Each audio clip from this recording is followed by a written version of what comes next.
All right. Oh, forgot to open up the camera here. So, hello. My name is Justin. This is AI for the Masses, and this is my live stream game demo, or not game demo, devlog of my indie game Story of Someone. Hold on, I gotta do a little housekeeping here. Rearrange some stuff. Okay, forgot to bring this window over. Yeah, so I am today planning on keeping the stream rather short. And what I hope to do is to introduce you to a new version of my pixel art program. And there's some bugs, so I'm just going to work on getting rid of some of these bugs and try and get the program to work a little bit better. So first, why don't I go ahead and run an instance of my program and show you what I try to do. So if you have seen any of my streams before, you'll know that I had created a way for me to draw pixel art using a very specific color palette. Oh, wait, hold on a second. You can't see everything I'm doing. Let me do that. There we go. And so I can draw on my pixel art program here, and I can create images, paste them to the tile. I can do animations, and I can also export the entire sprite sheet. I can change the dimensions of my tile set for the sprite sheet. I can export sections, so I can click and drag and highlight only 4 tiles in the sprite sheet, and so on. So and then I can export different sections of the sheet as well. I find that the program works very well for my particular use case. It does pretty much just exactly what I needed for what I planned for the game, and that was my primary goal, my primary motivation for making this program. So what have I done that's new? Well, it's this little button right here that says import. So maybe I can make this a little bigger, but let me change the dimensions so you guys can see with more detail. Oh, wait, hold on. I'm messing everything up here. Give me 1 second. I might just... Okay. Yeah, I'm just going to go with that view. I think you can see well enough. Oh. Yeah. I'll just stick with this view. Oh, well. Still learning the ropes here. I haven't been streaming for very long. But my goal here is that I want to be able to bring in image assets and have them reduced down to the pixel resolution that would be 1 or 2 or 4 tiles in my game. And so and then also I want them to conform to the color palette that I have selected, being Dawnbringer 32. I thought it seemed good for the kind of look and vibe, and it seemed kind of like a good entry-level color palette for someone who's newly designing games. So if I double-click on this, it automatically downsizes, there's a better word for that, but it reduces the resolution and chooses a color palette that is appropriate, that only the colors. So it takes the colors that exist in the picture and tries to find the color in my color palette that is mathematically closest. Now, it's not perfect, and I have no intention of it running perfectly. What I do intend on doing is it giving me a good starting point. So I know the shape of the tree that was in the original image, and it's already set the color palette to be what I'm looking for, or what I've locked into, and now I can just edit as needed to get the tree to look more like what I want the tree to look like in the game based on the color palette. So I'm just kind of messing around here. I'm not claiming to know exactly what I'm doing, but I can basically I want these tiles to be clear, so I need to erase the white. So the image that was supplied had a white background, and it turned my pixel tiles white.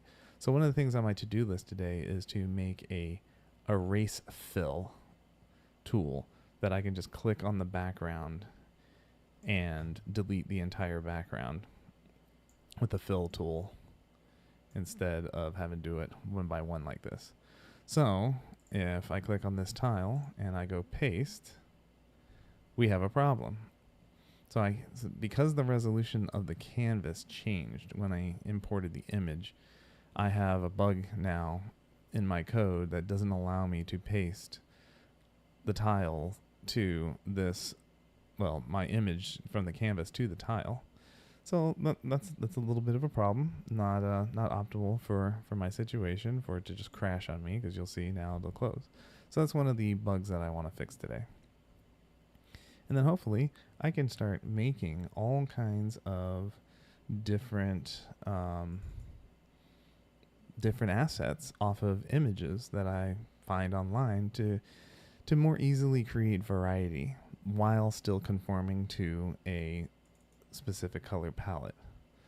So let me consolidate my code and give it to Gemini so that the AI knows what my code is like. And then I'm going to ask it to make a little bit of an update on this. So let me do my usual housekeeping where I give the AI my coding practices, best practices here. Turn my temperature to 0. I'm going to give my file of all my code to the AI. Let me make sure it's the right one. Yep, the timestamp on it makes sense. And then we're going to describe what it is that we want the AI to help me with. So, when I import an image to convert to the canvas resolution and the color palette,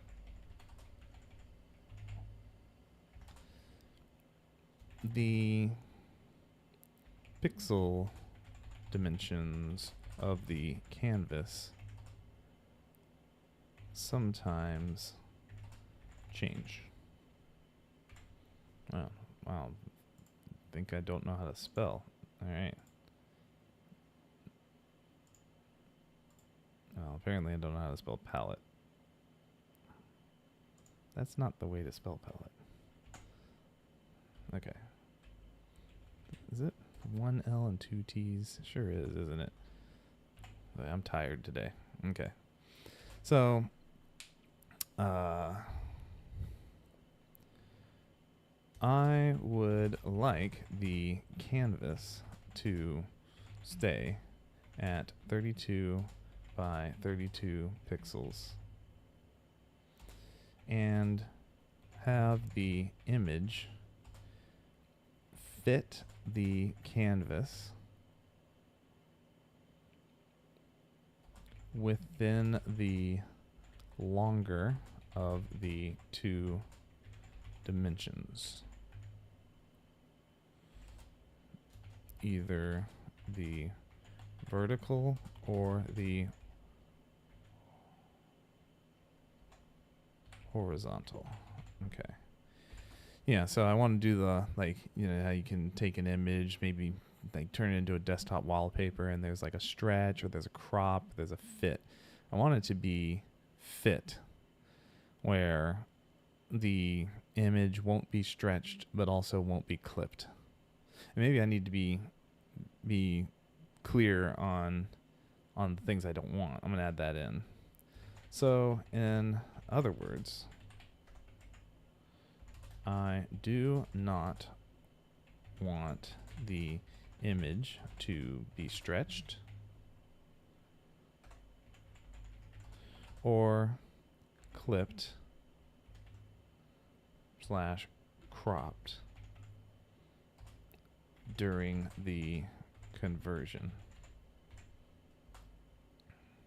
It is okay if the image is narrower or shorter than the canvas. Just leave the pixels that do not get drawn on as transparent. Okay, I think I've been thoroughly descriptive on that particular aspect of this idea. So, do I need to talk about anything else? In my opinion, it's good to do one idea at a time. I know I have like a list of things that I'd like to try. I'm going to stick with this and see what happens. And hopefully this will just innately resolve the pasting problem. So I'll test it with the same image and see if it puts the tree, because the image is not square, because my canvas is a 32 by 32 pixel square. But the image I'm importing is a little bit more of a portrait shape. And so there will be probably at least one row on each side of pixels that won't be drawn on when I import the image of the tree. And I don't want the tree to get stretched. I had tried doing something like this similar before, and it was just kind of like a quick little experiment, and it stretched my image, and I was like, But I was trying not to be too distracted. But the game has gotten a lot further in development since then, and actually having some art assets is starting to become a little bit more, I wouldn't call it necessary, but appealing, especially for you guys, watching the stream. It would be better, probably more entertaining for you if the game was at least a little bit more visually close to the intended outcome, or like the intended look. Sorry, I am really trying to fit a stream in before I go to bed, and I'm quite tired, so I'm gonna misspeak and mistype a lot on this one. Let's see. Okay, image processor. Okay, so of course I understand the new requirement for handling image imports. The goal is to fit the imported image within the existing canvas dimensions without altering the canvas size, preserving the image's aspect ratio, and centering it on a transparent background. Good. Okay, so it is describing. I agree with its description. So that gives me a good feeling that I hate it when it adds this end file in there. I think it's gonna be in the code. Let's see. Yep. Now, is it also in the beginning? Sure, it looks like it. I'm gonna do this. Didn't do it to the main game because it was, it's only doing one method. Please do not include lines like these in the code.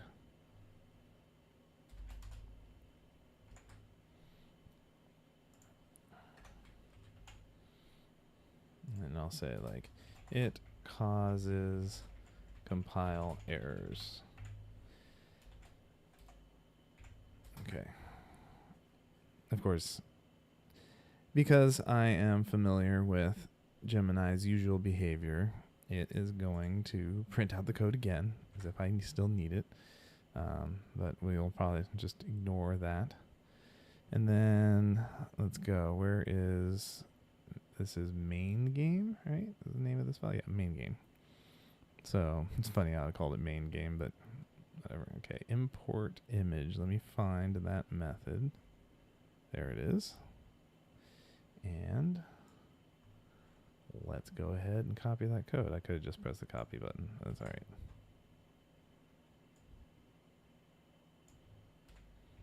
Okay. Let's see what happens. I have some other warnings and things that I may or may not fix. All right, so I'll go import. Let's import the same tree, see what kind of behavior we get. There we go. That's what I'm talking about.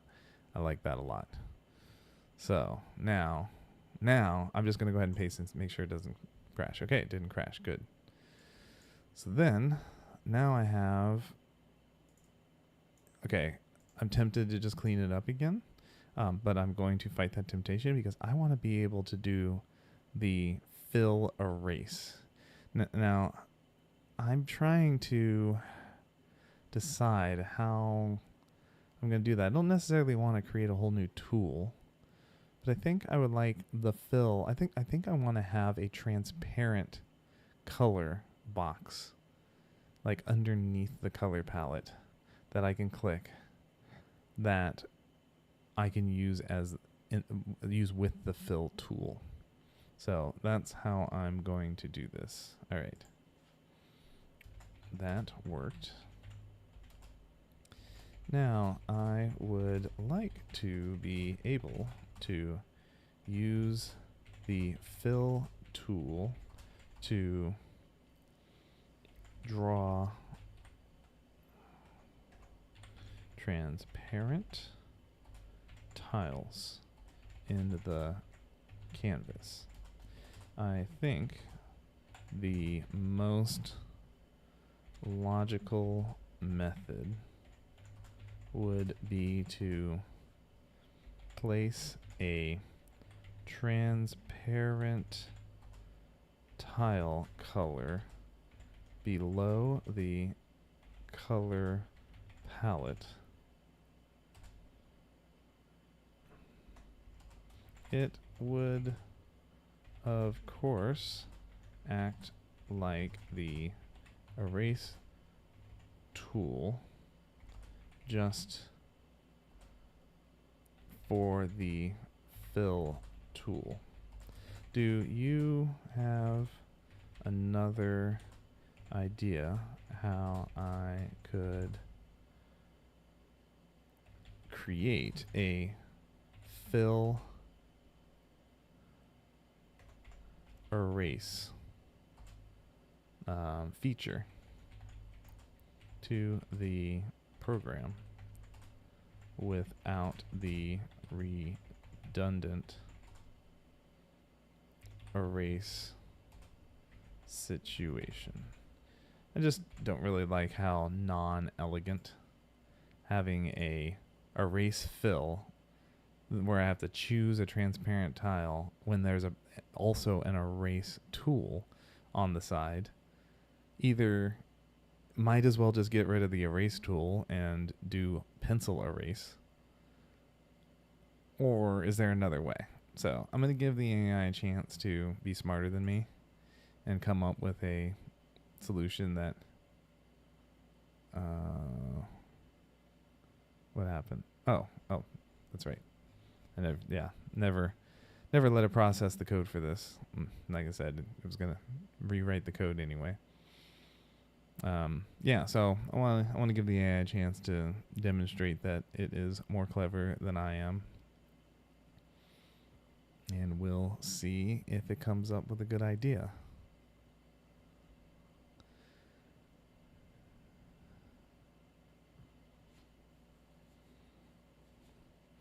I was debating today whether or not I will play any music during the live stream.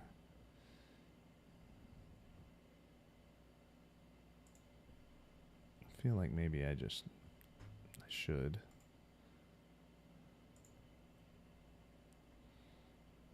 Do it while this is processing. And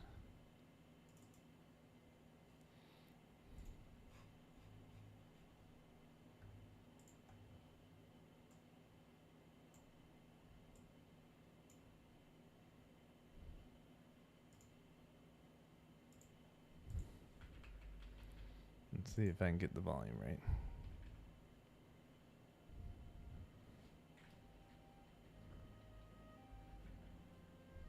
Okay. I believe it's at least playing.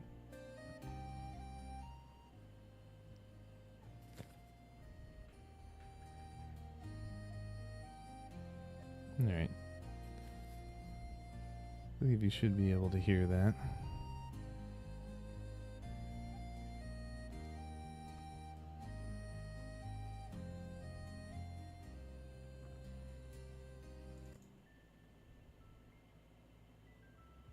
Okay, let's see what the output ended up being here. What idea did it come up with?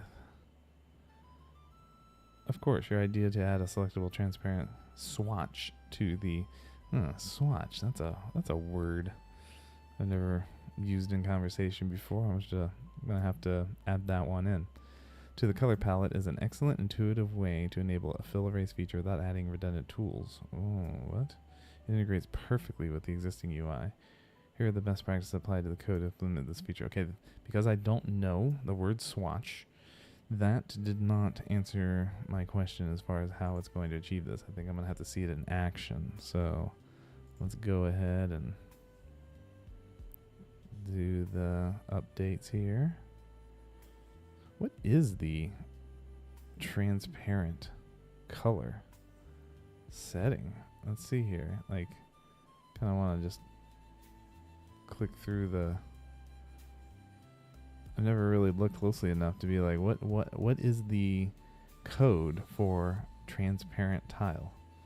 I'm not seeing it immediately. I mean, I'm sure I know it's in here somewhere, but let's see. Oh, transparent swatch color check 192s. Really? 128, 192. I have a feeling there's more to the story than just that. Transparent color, color dot transparent. Okay. Interesting. Is there like a library that's pulling in?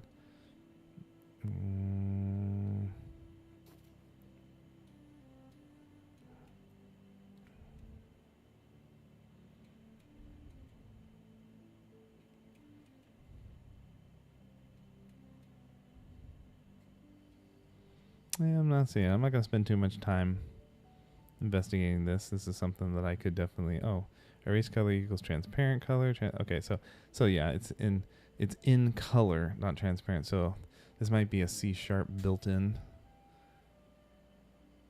thing. And okay, it's the alpha channel as well. So you got the RGB or 0, and then the alpha is also 0. Okay, I think I get that. Interesting. All right. And then button.cs. Oops. Okay, and then color palette after that.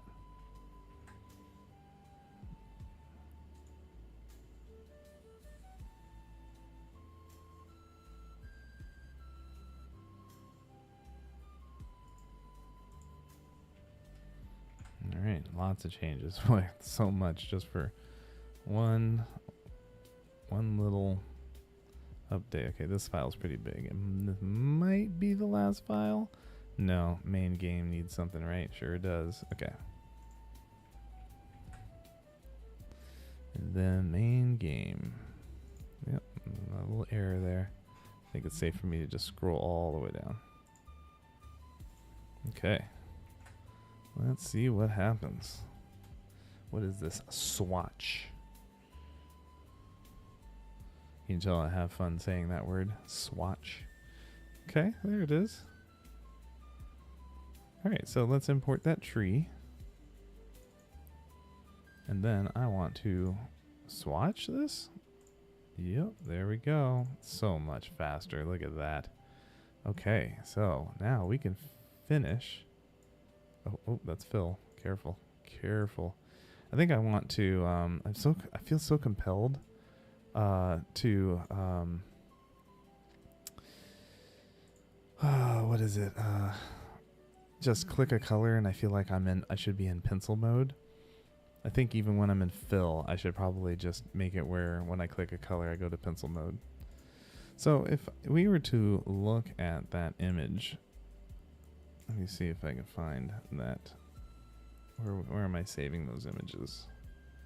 I am saving them. Okay, I'm on another screen. Okay, so if we bring this image in, let's view them as extra large so you can get a little bit better view.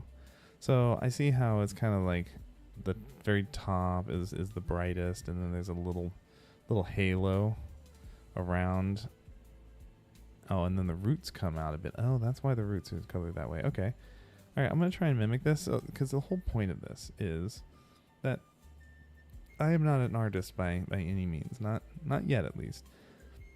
Excuse me. You know, who knows by the time I actually publish my first game, if I will have enough skills under my belt that I might consider myself an artist. But I am a much more technical person. So I'm going to try and just mimic what this image has. So it has an interesting little root structure here. And I also want to get rid of some of these in-between colors that kind of got through. And I'm trying to decide, should I keep the dithering? So I did allow for the program to do some of the dithering. So anybody who's done pixel art should know what dithering is, and I might be able to kind of mimic that. So I want to keep a little bit of that halo that it had, and then I think I've got a little too much of a variety going on with some of the colors. I'm going to add some more dithering type effect here. See if I like that a little bit better. Yeah, that actually made me feel a little bit more comfortable. And then I could do a little bit of dithering here as well. That might be a little too symmetric of a dithering. So it's like every other color.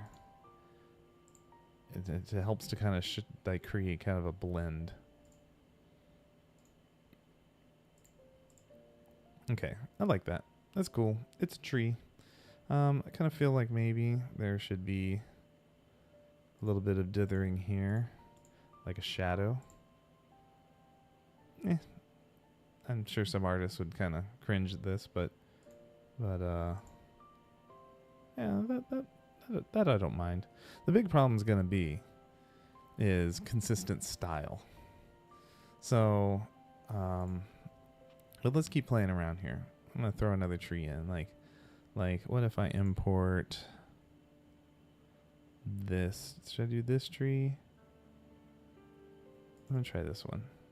Okay, so let's bring that tree up. Was it this one? I think it was this tree here. So there's a lot of detail in this tree. Can I make it even bigger? No, it's the biggest I can do right now. So, you know, we're going to lose a lot of that detail, but I'm more interested in the overall shape and like the height of the roots going up into the tree and maybe the root shape. And I'm going to try and mimic that a little bit even in this low res version. And there's like a deep shadow underneath the tree and things like that. So let's see how well I can mimic. This tree is pretty dark, so I don't think I'm going to go much brighter than this color here. It does bring in some of these other colors, but it's definitely trying to do a dithering in order to accomplish that, and I think that that's too much of a transition. So I'm at least going to try and turn all colors that are not the main color into this color here. And then I'm going to do some fill erasing. Get rid of the white background.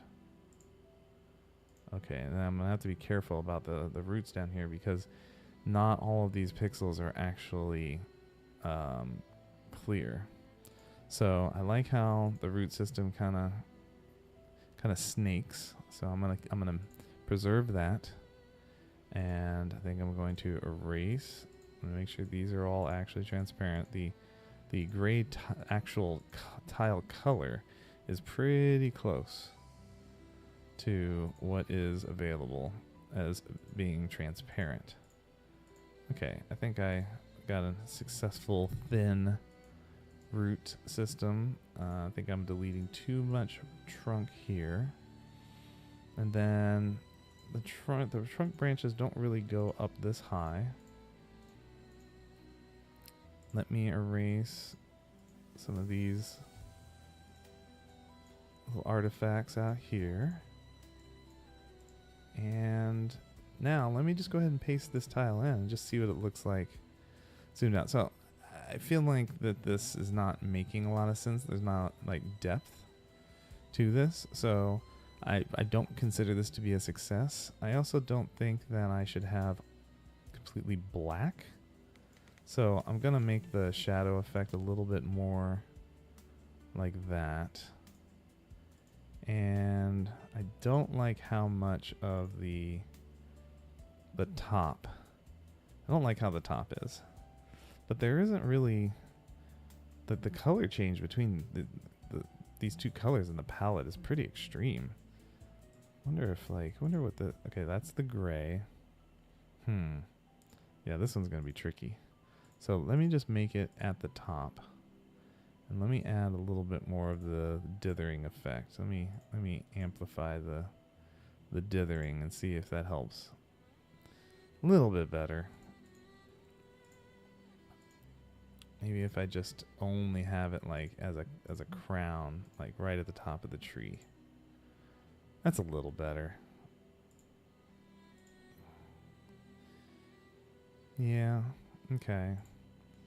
Maybe a little more, maybe on the side, just to imply that there's a little bit of directional lighting from the left and the top, and then there's a deep shadow underneath. I am more happy with this. I think the only thing is, like, I don't know why I would have leaves that aren't shadowed below the shadow.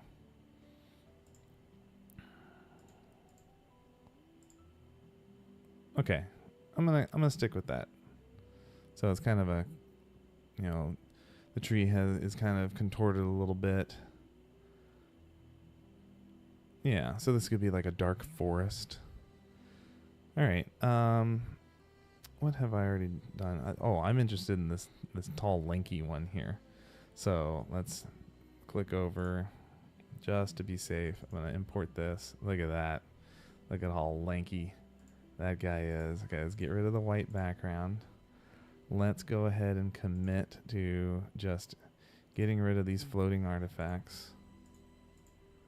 I know they have nothing to do with the branches. And then I'm going to have to try and figure out how to clean up this tree. Although, look, I can just get rid of more of this white background to help me out. Okay, so I see the trunk here.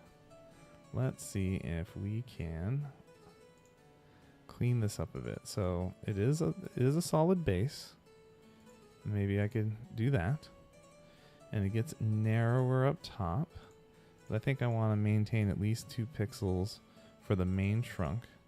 And then have that branch come down. And then I'll bring this branch over. Let me clean up some of the artifacts. Like that. Okay, so we got our first little tuft over here. And then we've got our, let me separate these 2 tufts from each other. And then I need to turn this into, oh, this is supposed to be a branch over there. So let me bring my branch. Actually, maybe I need to bring it up like that.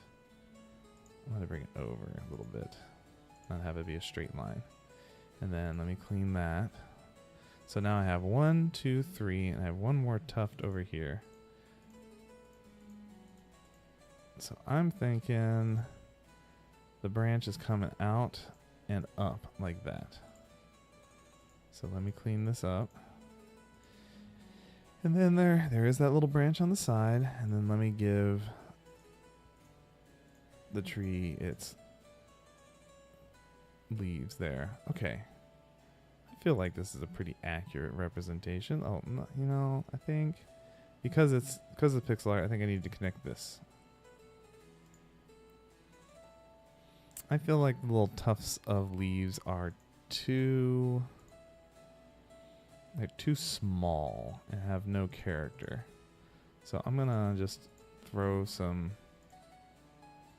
color on one side.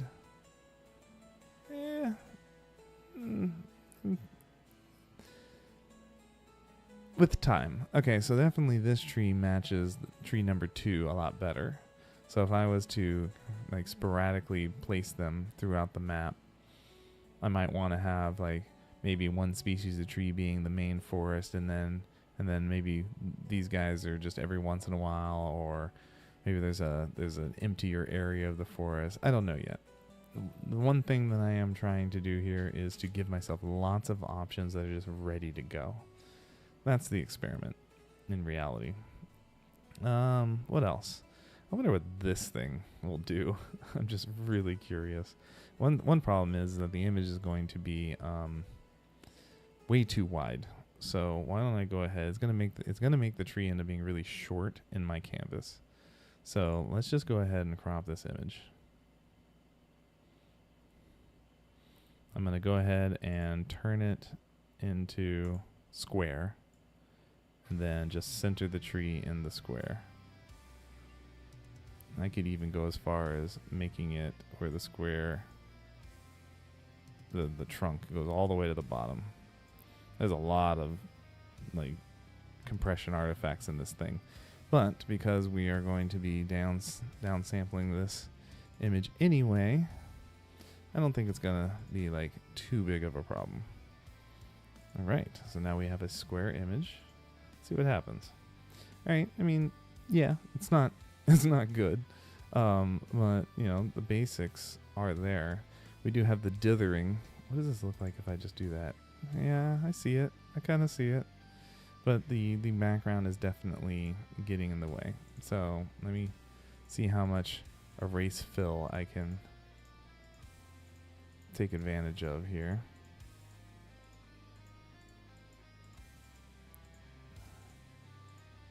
A little bit of a mess, but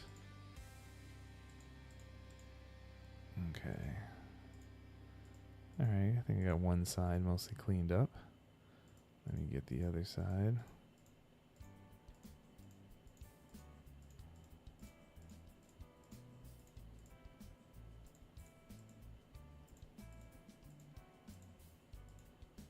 Oh, there's even some really subtle gray tiles. It's really, really hard for me to see. And you guys probably can't see it at all. They're not going to show up until, like, be real obvious until I try to import this stuff into the game. Boy, they're, like, so subtle.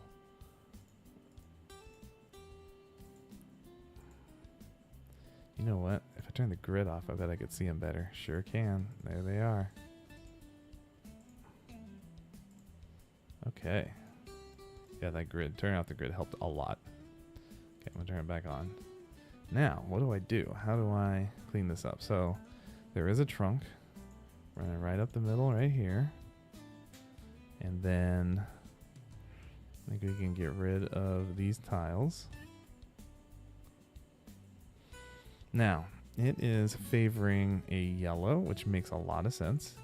And I think that what I want to do is possibly do a dithering of the yellow. I already messed up there.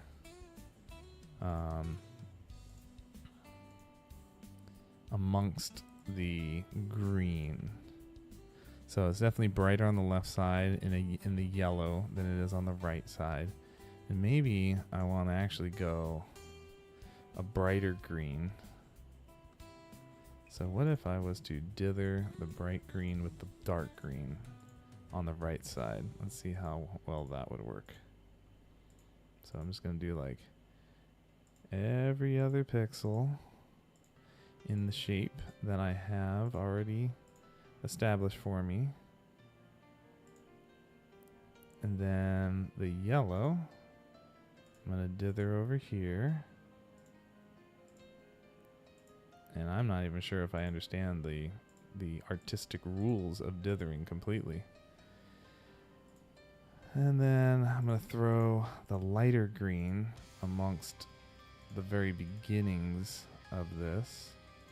And then I'll go with the darker green starting to kind of take its place as we move more to the right.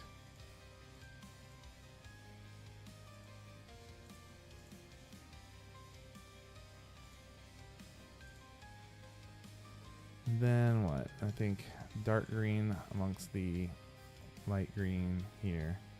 Not the super dark green. Well, maybe. Maybe eventually. Okay, how's this looking if I... Okay, I'm not gonna say what I think that kind of looks like. Let's fix this. How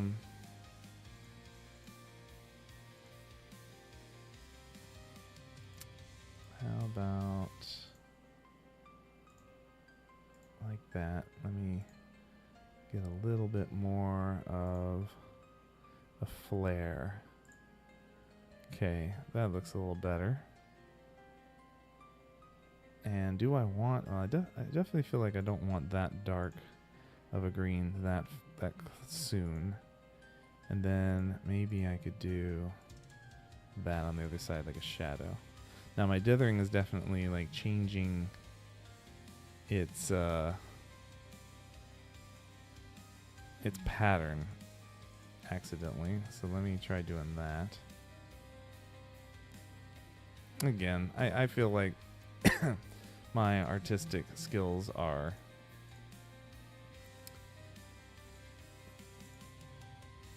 like really being exposed here. Let me make that a little less like folded right down the middle, and maybe one more down there. A little bit better. I don't know how much of a tree this really looks like just standing by itself here in an image. I feel like it's kinda ish meeting the image over there, but I don't feel like it has a like the stacked leaves look. It just, to me, it looks like a checkered pattern.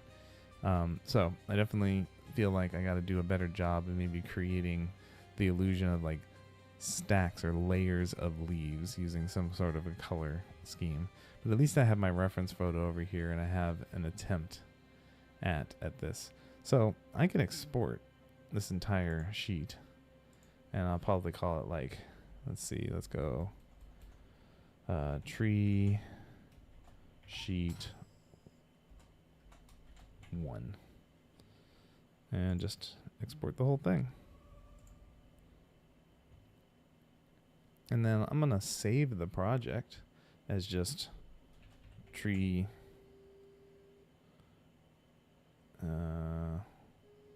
1, and I can load this and continue. So I can just be like, hey, I want 4 more tiles that I'm gonna make. And if I was to say do a Google search for a tree, which I already started one over here, I could pick another tree. Like this one might be interesting. Oh, it says licensable. Okay, I have to look up that, or even like a colored pencil or a watercolor drawing of a tree. Some autumn colored trees would be nice. I mean, I could even go as far as look up pixel art, like tree pixel art, and just kind of import some of these in and modify them to do my needs. Like okay, here's a good demonstration of how an autumn leaf tree could look, but it doesn't fit my color palette. So like if I was to, I want to find one that in fact, let me do autumn tree pixel art. Okay, here we go. So here are some autumn trees that I'm not gonna click on the ones that have the licensable. I wanna avoid any issues here. But try this one.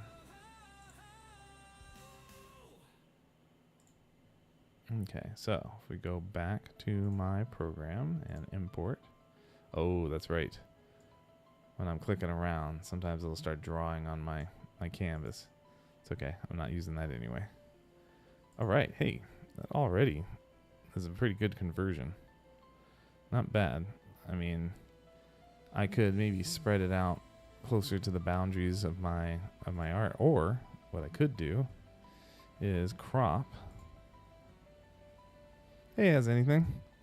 Yeah, it's coming along. So, I made an image to pixel art conversion program.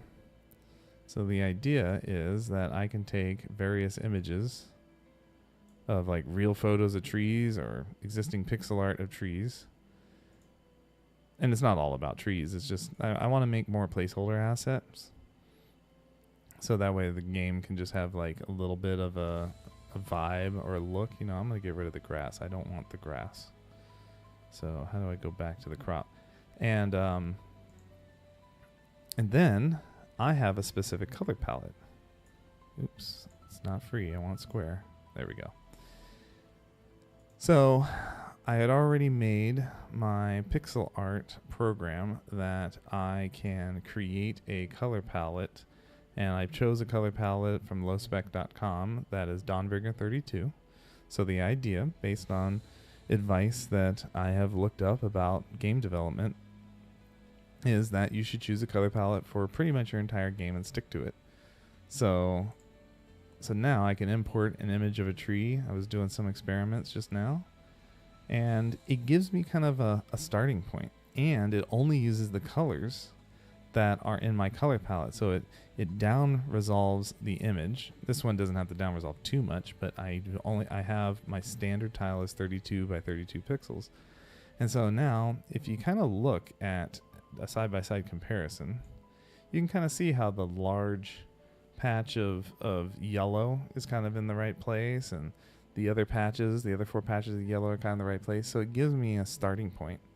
You know, I'm not looking to completely copy these things. I just want to get some influence. So now I can kind of use this as a way to kind of create a tree that has a general shape, and I can conform it to my game style and my color palette.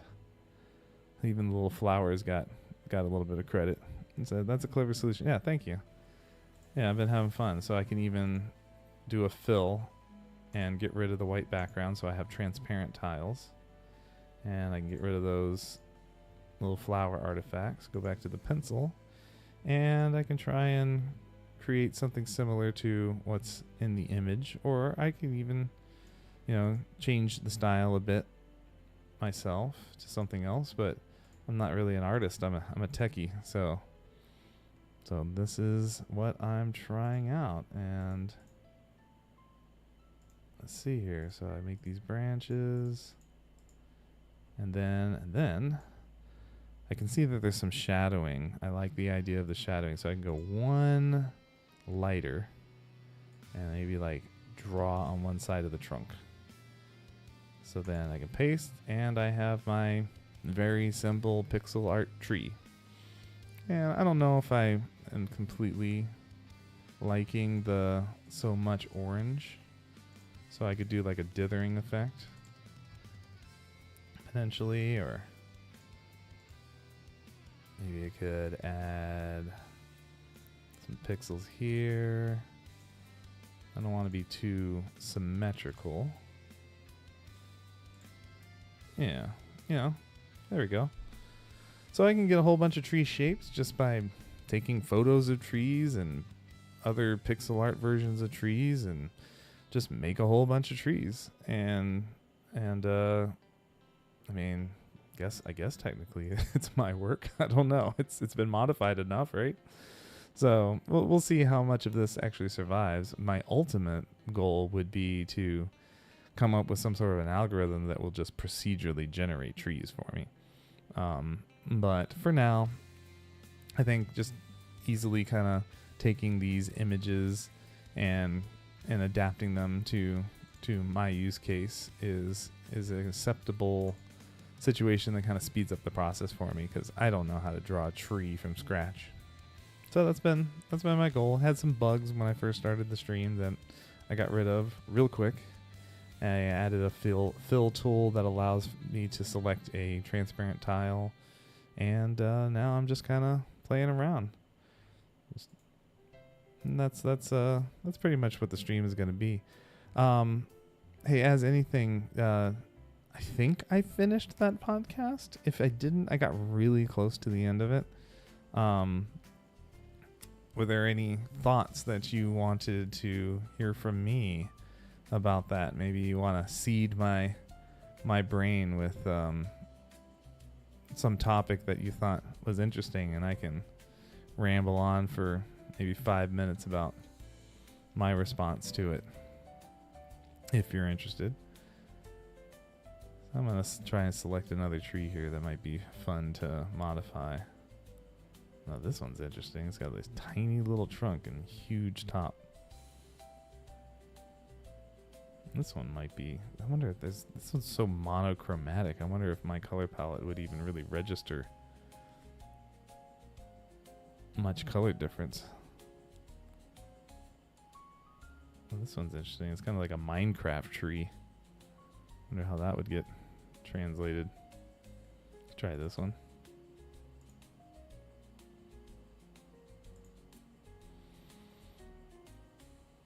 Alright, but definitely want to crop this down to a square. Oh boy, it's ugly up close. That's okay.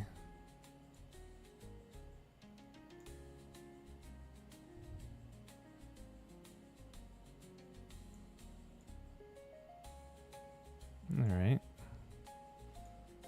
Let's see what we get. I'll probably only do one or two more. Okay, yeah, kind of what I expected. Kind of speckly. So it'd be interesting to try to be able to get this idea of a bunch of trunks with patches of autumn leaves surrounding it. That is quite the challenge at the pixel art scale. I'm gonna just get rid of some of what seems to be mostly background colors. And then the roots. I really need to make a an undo button. Oh, that's all right. That's not too hard to fix. Okay, so have that. So the one thing I am like really, I wouldn't say worried, but oh, here you go. What'd you say? I found a lot of it hard to comprehend. So did I. They were using a lot of just like jargon. That was a podcast where I think that they were just like, you know what? Our audience is going to be nobody but other AI engineers. I was like, felt like I had to like look up like words and just like really imagine what it is they meant by stuff. Do you think it is possible to get the same performance out of LLMs, image generators with a coherent process under the hood? I'm skeptical. Okay, so to get the same performance, I'm not sure if I completely understand your question. There might just be like one typo in there that I'm not interpreting correctly. But yeah, I kind of felt like they were saying that the way that we're approaching things I've already forgotten what method they kept naming over and over and over again. Is like, this method's not good enough, and maybe it needs to be this other method. And but it seemed to me that they were really talking about that the order that these large language models learn things, or I guess that maybe not even necessarily large language models, just the neural networks. The way that the order that they learn skills seems to be very important. And they were comparing it, if I'm making sure I'm not mixing up another podcast, they seem to be comparing it to evolution. And because like neural networks and like generative AI and machine learning, all these different techniques are mimicking our understandings of evolution on Earth. And so they're like, well, evolution is actually not even that great of a process. It's not like humans are the optimum situation. We're just the form that happened to become really superior in certain ways, that we were able to exploit the world in the way that we do better than other animals. But even then, we're like still, I think I might be getting some of the comments that I was reading mixed up into the conversation of the podcast here. I think some people were mentioning like, yeah, no, we're just basically like overly evolved tree creatures that don't go into the trees anymore. So are we really optimized for the things that we're capable of doing? Not in the physical sense. And it's basically, I've always thought, someone told me, not told me personally, but I watched a video a long time ago saying that the big thing that separates us as a species from all the other animals on the planet is that we can go to any random individual in our species and have a high probability of having them cooperate with us. But like you could, like a species of ant can't just go to a different ant colony of the same species and expect to like get help and just be part of the group. At least I think that's a good example. So is evolution actually that great of a process? I believe that the podcast is basically saying no, like not even close. It just happens to be the one example we have, and intelligence could possibly be way better than what we consider to be good intelligence.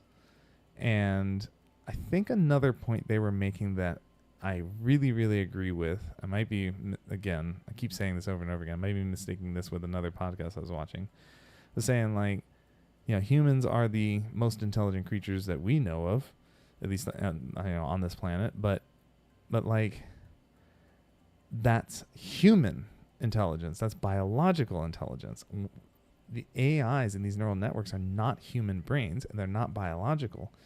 Just that alone might allow them to be way more skilled, way smarter, way more capable than us, and a lot different than us.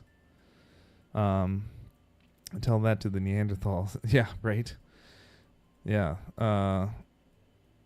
We cleared them out. Yep, that's a good example. I mean, maybe Neanderthals would have been the most intelligent, the most highly evolved species on the planet if Homo sapien hadn't been just right alongside of them. So who's to say that we weren't really close to there being some slightly more advanced or more capable version of human, and maybe they just got unlucky. Maybe there was an individual that might have diverged off and just not quite lived long enough to create another lineage that would have actually that caused us to not exist.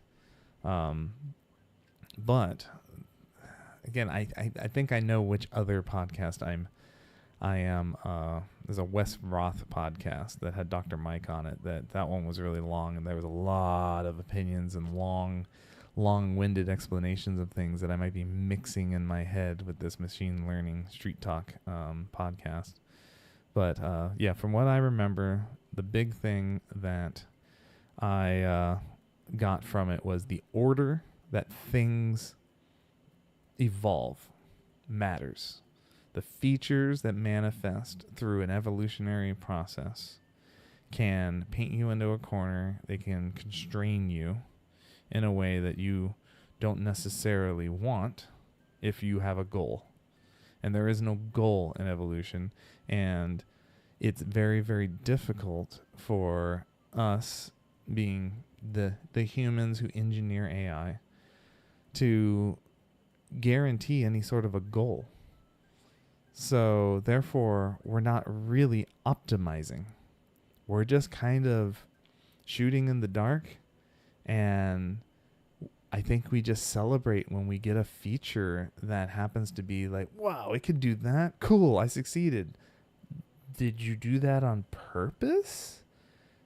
Well, you can kind of feel like you did in hindsight, I guess. But do you know how you got to that? Like, really, could you replicate it twice? I think is a subtext in the podcast that was in there. Do you really get credit for engineering a neural network and an AI that happens to have an amazing feature if you can't do it a second time from scratch and get the exact same output? I think that was kind of the main complaint going on in the process that we currently have. What do you got here? I was thinking about how they were describing the crazy process required to achieve the output. Currently, it's spaghetti code, but they were saying that it would be great if each step made sense. I think we're talking about the same kind of thing. Yeah. That's why there are no wheels in nature. Yeah. Because there's no small steps to get to a wheel. You need to invent it from nothing. Yeah, I wonder about that. I wonder if, like, you've got the this is an argument that's been going on for decades about like the flagellum and how it's basically a rotary motor at the molecular scale and things like that. So, but wheels are more of a macro thing, so I think your point about wheels is valid. But at the macro scale, it's a completely different like set of physics, completely different scale of physics. And so, like, yeah, can you baby step your way to a wheel at the macro scale? Maybe you could if you started nano and then it went micro and then went milli and stuff like that. Maybe, but it obviously wasn't what the conditions of our planet constrained for. So they were towards the end of where I got, which I think was pretty much the end. They were putting a lot of emphasis on constraints. And that constraints, it was a long podcast. Constraints are not the same thing as optimization. And I distinctly remember that point being said like over and over and over again. And I think I understood what their point was. Now, whether or not I understood and understand it well enough to express my own opinion or version of it, no, I think I'd have to like really absorb more thoughts about that particular topic. But I did. That was kind of the first time I'd ever heard that phrase, that like constraints in natural selection are not the same thing as optimization in like engineering. And I think that was a valid point. Yeah, it was one of the, I guess you could call like naysaying about AI that I, for one, had a hard time keeping track of what they were actually talking about. And like two, didn't make me annoyed. I'm like, that's an interesting thought. Yeah. Because I think also one thing they were saying over and over again is that even with the way things are right now, with the current state of the technology and all the accomplishments that AI is able to provide, it's still amazing. They were definitely reinforcing that over and over again. It's like if AI technology just stopped right here, it would still be amazing. It's capable of so much useful like skills that humans can't do on their own. Even a collective of humans can't do. Not at the speed, not at the efficiency, and sometimes not at all. So they were not like bad mouthing AI like some people do. Oh, there was one other thing. I'm pretty sure it was in this podcast. Was they were talking about the irony of doomers. What was it? It was something about AI doomers should actually be questioning the progress of AI because like we're still alive. Like or something like that. It was like it was pretty funny to me because I did feel like it was a good point. It was like a reverse way to kind of think about how AI doomers typically tend to express their fears, and it wasn't to say they were wrong. It was to say that it was almost like they had the opportunity to kind of point the finger, but then it would be like, wait, if you point the finger, then that would mean that you're impressed. But obviously AI is not as advanced as we'd like it to be, because the doomers are still not right yet or something, it's like, so I don't know. I actually might pull up the transcript and have AI tell me where that was in the conversation again, because I would like to be able to regurgitate the point they were making about the doomers. Yeah, so I think that was it. I think I said what I needed to say, what I could remember from that podcast right there. Definitely interesting. I think I'll give the Machine Learning Street Talk channel some more of my attention, because they are definitely talking like just above my pay grade, and I think I have a lot I could learn from the level of detail and the speak that they use for there. Some new terms for me to wrap my brain around and learn the definitions of. So yeah, thanks for chiming in and kind of seeding my my thoughts there on that one. Let's see what else I can kind of do with this art here. You can see there's a lot of shading going on in this one, and I'm wondering how well I'd be able to replicate the shading with such a simple color palette and limited skill level here. I think later what I'll end up trying is taking some 3/4 view pixel art and trying to mimic it, so that way I can expand on my pixel art for the style that I'm looking to have in my game. So it seems very research oriented. I'm a bit more skeptical in general. Okay, wait, let me finish what you're saying, because I am a little curious what you mean by skeptical in general. I think LLMs are an anomaly overall, a discrete discovery rather than something that will continue to be discovered and improved. Oh, interesting. It seems I'm a bit more skeptical in general. Oh, okay. I think I know what you mean by skeptical in general. So large language models. Yeah, I was kind of talking on your stream, as anything stream. I was typing in his chat some of my thoughts on that, of the idea that the information that the large language models get. I think you and I didn't completely agree on, like, let me see, make sure that I don't like misrepresent what your point was.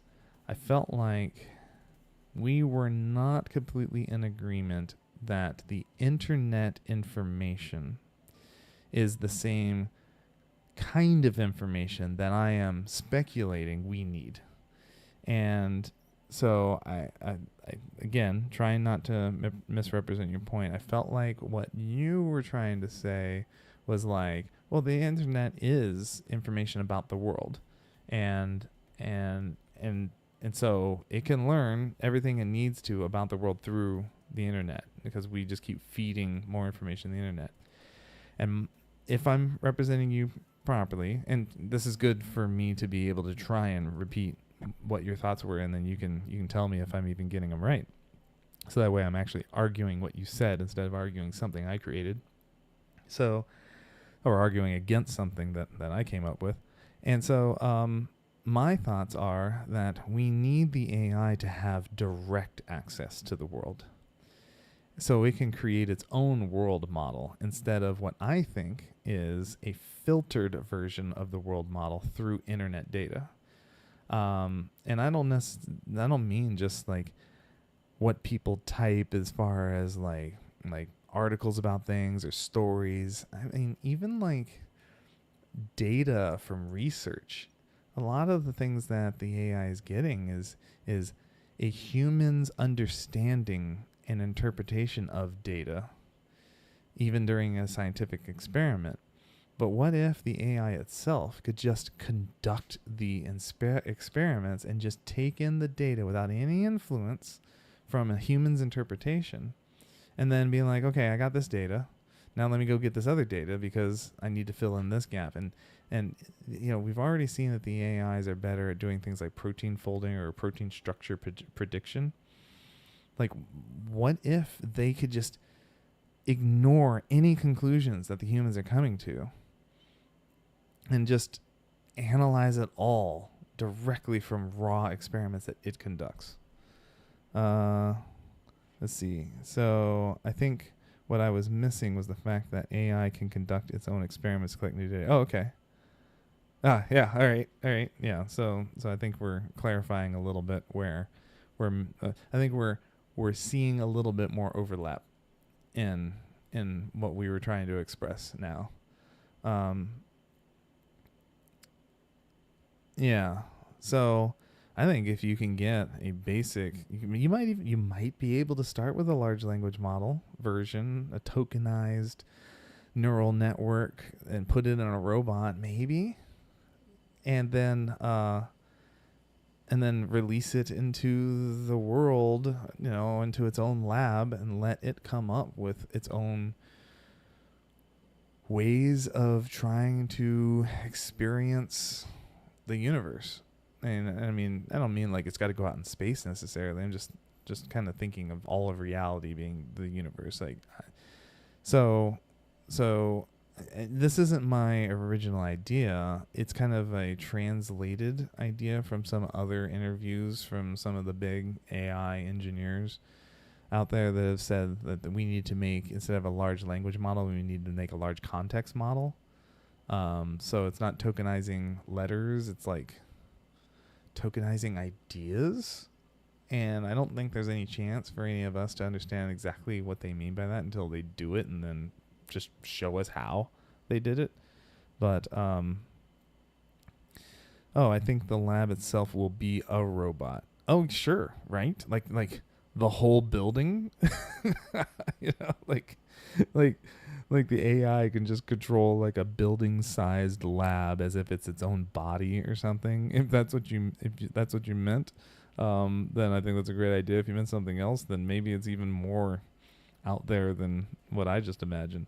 But that's what jumped into my head from that sentence, is like the entire lab building or room is just one big robot. It doesn't have to be like a humanoid robot that's capable of like holding test tubes and turning on Bunsen burners. It could just be the building. Yeah, maybe it doesn't even have to necessarily be able to move around too much. Maybe it just has to request materials and tool heads and different machinery. Yeah, there you go. There's the emoji. So, but definitely was one of the more challenging videos on AI that I've watched in a while.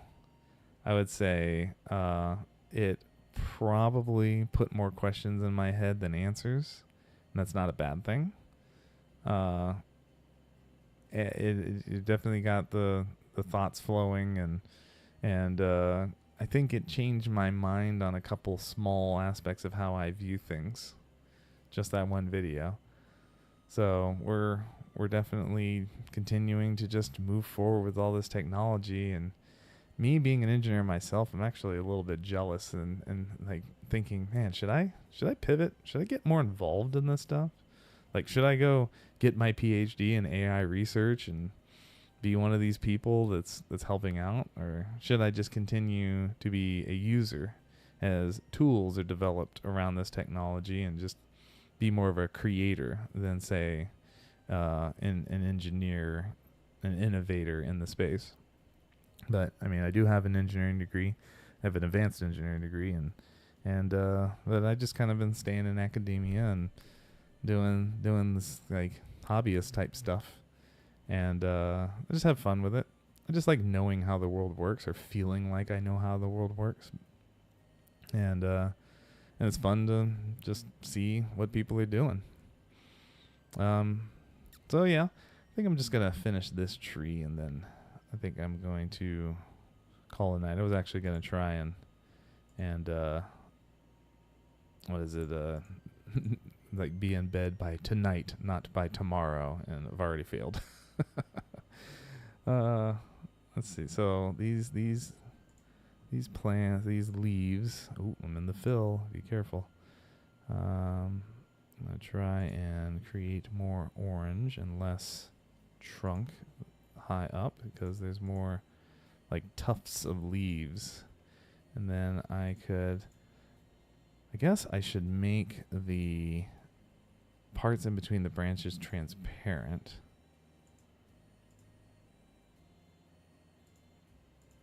I wonder what that's going to look like when it's actually in the game world. Because who knows what the tile color underneath the tree will be, and if that will make sense.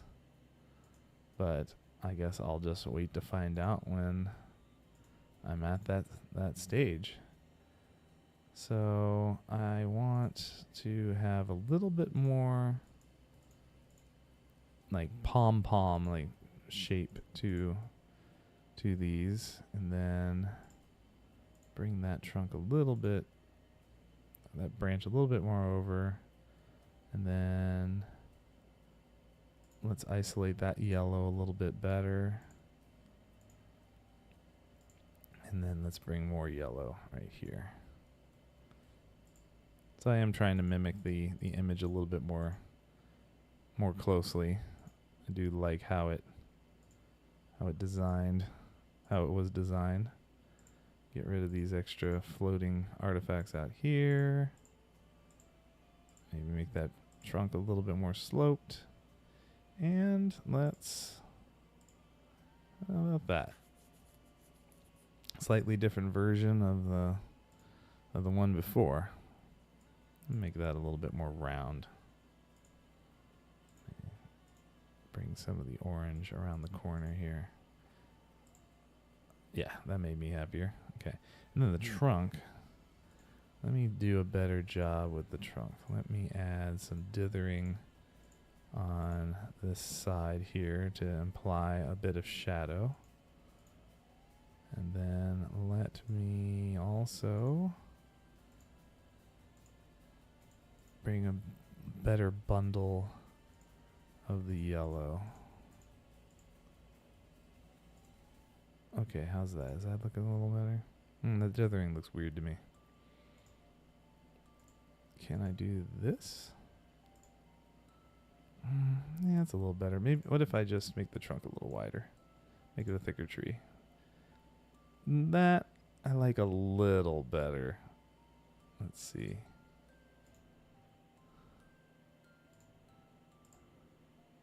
Not bad, I guess. Yeah, I gotta figure out some better artistic skills, but that could work. Or one more experiment. What if I just color the entire side of the tree?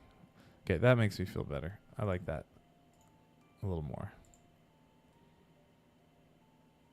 It's a little extreme. Maybe there. That's cool. And then also, maybe I could add a little shadow on that side of the root to help amplify that. Okay. The only other thing I can think of is maybe there needs to be some shadow of the trunk right underneath the leaves. Sure, why not?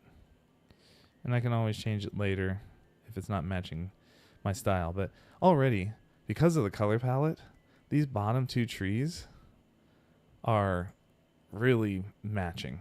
They're just different shaped trees.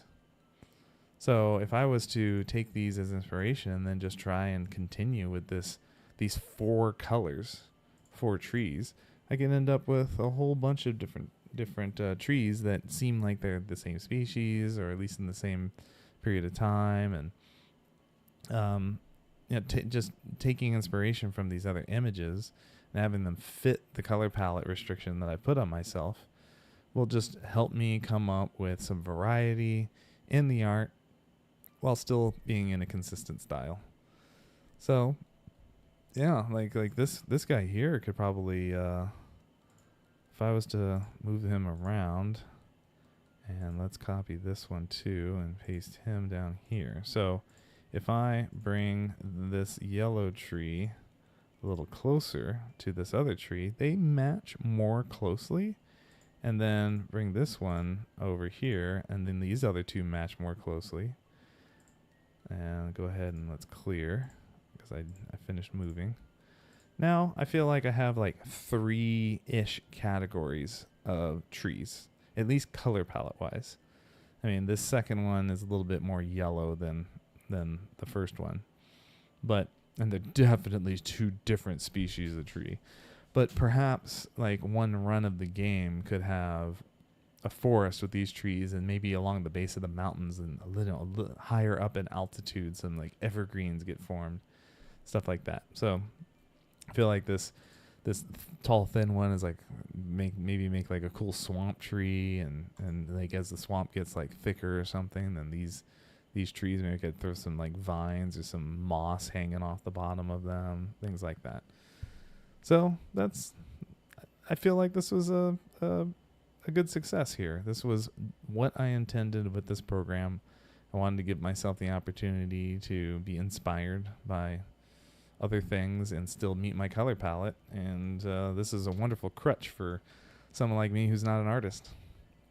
But yeah, I think I'm going to make this stream just short. I wanted to at least get on here. As anything, you were definitely influencing me on my last stream, kind of giving me a little nudge, or on your last stream today, give me a little nudge, make sure you get on there, be consistent. So here I am. So, and thanks for joining me, chatting with me a little bit, and letting me get my 2 cents thoughts on the podcast that we said we were going to watch. That was a fun little exercise there. Let's maybe we can get some more people in that conversation in the future, and for new podcasts that we discover, especially from that channel really gets you thinking. So, yep, thanks for the thumbs up there, and I will I think I'm gonna call it a night right here, and I think on the next stream I'm going to go back to working on the game, and I know one of the things that I need to do is create a synergy between my character's stats and the weapon stats that get procedurally generated. And then I think the game, it's just I need to make some more creatures, so there's a little bit of variety in the creatures. And then I think it's like basically play testing and balancing, and then coming up with new ideas to give the game some more depth. So that might be what this week is about, is that list right there. So, yeah, thanks as anything. Yeah, I'll see you next time as well. I'm going to call it a night. My name is Justin. This is AI for the Masses, my devlog for my game, my indie game, The Story of Someone. And, then you're into the polish stage. So my project, yeah, I guess so. Maybe. At least for, like, the demo version of the game, of The Story of Someone, like I was just saying. So, see you in the next stream, and I will say good night to everyone.